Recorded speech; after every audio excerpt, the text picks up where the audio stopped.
եթե իրապես իրենց անունով կոչենք, իրական անունով նույն այդ Զանգեզուրի միջանցք կոչված երևույթը, Իրանը, շահերի բախումը և այն անվտանգային մթնոլորտը, որը կարող է ձևավորվել թրիփի, այսպես կոչված կյանքի կոչելու դեպքում և ինչ ազդեցություն կարող է ունենալ Իրանի համար և Իրանը ինչպես է արձագանքում դրան։ Մենք պիտի երկու կտրվածքով, երկու հարթության վրա դիտարկենք խնդիրը, առաջինը դա պետական պաշտոնականն է, բնականաբար դիվանագիտական լեքսիկոնով, դիվանագիտական նրբությունները հաշվի առնելով և հայտարարություններ, որոնք խոսում են այն մասին, որ Հայաստանի Հանրապետությունը մեզ վստահեցրել է, որ հաշվի է առնելու Իրանի բոլոր շահերը, Իրանի դիտարկումները, Իրանի վերապահումները և հնարավորինս սա վտանգ չի ներկայացնելու։ Դրանից հետո անմիջապես օրինակ արտգործնախարարության պաշտոնական ներկայացուցիչը բավային երբ խոսում է, դրանից հետո անմիջապես ստորակետ բայց ու շարունակությունը դեռևս կան բազմաթիվ խնդիրներ, որոնք պարզաբանման անհրաժեշտություն ունեն, դե բառացի չեմ մեջբերում, մինչ բանի դա է ասվում, այսինքն կան մտահոգություններ նաև պետական մակարդակում, իսկ եթե տեղափոխվում ենք վերլուծական փորձագիտական հարթակում, ապա այդ վերապահումների, մտահոգությունների մասին խոսվում է շատ բացահայտ, առանց փակագծերի, առանց տողատակերի։ Խնդիրը դա է, որ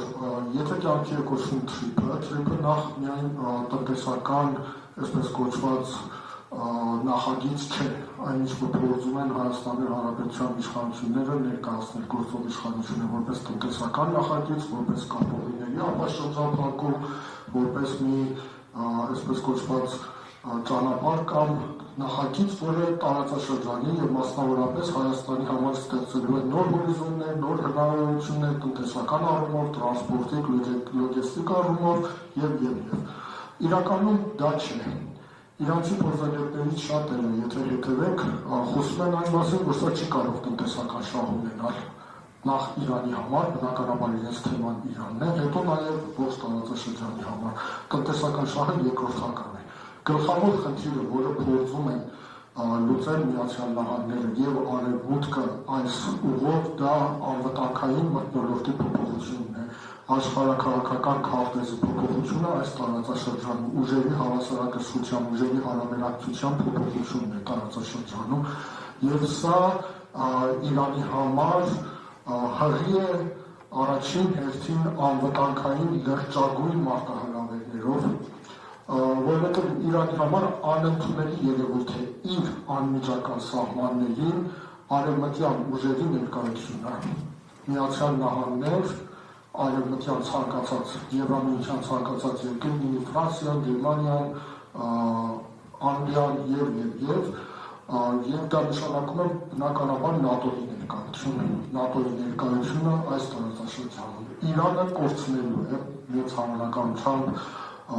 և մեծ հաշվով կորցնելու է իր այսպես կոչված այդ տարանցիկ, բացառիկ նշանակությունը և դերակատարությունը, որ ուներ։ Սա նշանակում է, որ իր ազդեցությունը տարածաշրջանային ռազմավարական իրադարձություններում, փոփոխությունների վրա, անվտանգային մթնոլորտի ձևավորման վրա, ուժերի հարաբերակցության ձևավորման վրա կարող է կտրուկ նվազել։ Դրա հետ մեկտեղ այնինչ որ կա այս ուղու անվտանգությունը ապահովելու, եթե հետևեք գործող իշխանությունների իրանական կողմի հետ հանդիպումներում, հավաստիացումներին և այն ինչ որ ընդհանրապես հայտարարում են, լինելու է ինչ-որ կազմակերպություն, ընկերություն, որը ապահովելու է անվտանգությունը։ Այդպես է կոչվում, այսինքն իրենք հավաստիացնում են, որ ամերիկյան բանակի, այսպես կոչված ռազմազգեստներով զինվորականներ չեն լինելու, բայց բոլորը գիտեն, որ այդ կազմակերպությունները ինչպես են ձևավորվում, ինչ կազմակերպություններ են, որտեղ պետք է գրանցված լինեն, որ կազմակերպությունների հետ են կապված և ինչ դերակատարություն ունեն։ Սա նշանակում է, որ բառացիորեն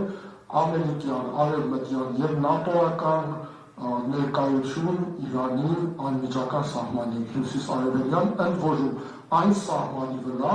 որտեղ Իրանը սկսյալ 1991 թվականից, այսինքն անկախության վերականգնումից հետո, այս բոլոր հանրապետությունների հետ ունեցել է գրեթե զրոական խնդիր ունեցել, այնտեղ լուրջ գլխացավանք է լինելու։ Մի կարևոր խնդիր է, որ իրենք անընդհատ անդրադառնում են, դա է, որ սա չի սահմանափակվելու արևմտյան ներկայությամբ, բնականաբար թիկունքում ուղղակի կամ անուղղակի ականատես են լինելու նաև Իսրայելի ներկայությանը Հայաստանի Հանրապետության տարածքում։ Երկարատևում դա ևս կանխագուշակում են իրենք, որ նման երևույթի կարող են հանդիպել։ Սրանք լուրջ անվտանգային խնդիրներ են Իրանի համար։ Անվտանգային մթնոլորտը, որը ձևավորվում է Հարավային Կովկասում եւ տարածվում է Իրանի հյուսիս արևմտյան շրջաններում եւ տարածական կարող է դառնալ ողջ Իրանի տարածքի վրա, դա լուրջ խախտում է գրանցվում, բալանսը խախտվում է։ Սա ամենակարևոր խնդիրն է, որը այս րոպեում իրանական փորձագիտական շրջանակները անընդհատ շեշտում են այդ մասին, հատկապես վերջին մեկ ամսում Իրանում տեղի ունեցող իրադարձությունների ֆոնին, երբ ակնհայտ դարձավ, թե այս իրադարձություններում ինչպիսին էր ներգրավվածությունը Միացյալ Նահանգների, Իսրայելի եւ ինչպիսին էր նաեւ անջատողական զինյալ շարժումների ներկայությունը այս ամենում։ Սա կարևոր խնդիրներն են, որոնք Իրանը այսօր կանգնած է դրանց դեմ հանդիպան, լուրջ մարտահրավեր է եւ պետք է փորձի լուծում գտնել։ Իրենք էլ նշում են, որ պետք է փորձենք լուծում գտնել այս խնդիրների համար։